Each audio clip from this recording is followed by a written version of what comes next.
My biggest piece of advice would definitely be to not sell yourself short when you're first starting out. You are always going to get criticized. You are always going to be put down. When I come into a job or I'm coming into a room, oh, we make sure to smile. No. I know that move. I'm like... Can I use the word bitchy? There are classes that I took in college that I thought were going to prepare me for a real world job that are already irrelevant. Professional women are taken at face value a lot more than professional men are. There were times when I'd take phone calls when I would have my back against the door, bracing my legs against my desk because the kids were on the other side, shouting, "Mummy, Mummy, where's our supper?" You're not going to shape me. I'm going to shape me. Letting my work speak for itself isn't enough. My drive to succeed honestly feels like it's driven by other people's expectations and me wanting to meet that. In your career, did you have anyone who looked like you or had a similar background as you? No, I didn't. And that was something that was incredibly challenging. When I turned around and said to my parents, I'm not going to be a lawyer, they just did not understand it. I love Michelle Obama. Michelle Obama just embodies everything that I think my younger self was scared to be, and she just does it out loud.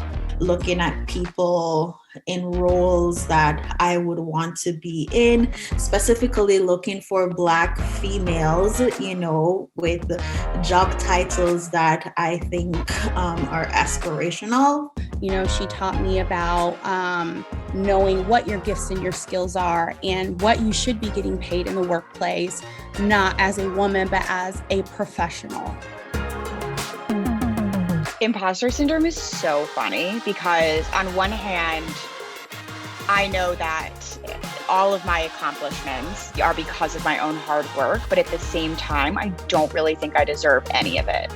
We can sit here all day pointing fingers saying, this is the person or this is the reason, that I'm being held back. But it's essentially, it's yourself. Knowing that hugely successful women entrepreneurs have imposter syndrome, it is nice to hear that, you're not the only one. There's that voice in your head that's like, you're lying and everyone's going to figure it out. I would say if I could give advice for my younger self, I would say value your knowledge and experience and share with others. Stand up for myself more and to believe in myself, to be more confident. If I have an opinion, then, say it and don't just keep it inside and rant about it later with someone else. Don't be afraid to have a voice. Let your gifts and your talents shine. Be more receptive to feedback. I think when you're starting off on your career, you think of feedback as criticism. Be braver. Don't feel like you can't do the job. Put yourself forward. Try out everything. I would tell myself to pace a little bit, to take care of myself as well. You either feel you're not giving enough to the job or you're not giving enough to your child. Get over the guilt. Do what you can and, try and do the best you can. Resilience. Curious. Empathetic. Being victorious and not a victim. Don't care, which is possible for don't care. It has really helped me to not take things so seriously. Loyal. Aggressive. Organization. Be bold. Determined. Be yourself. Perfection. Storyteller. Anxiety. Bold.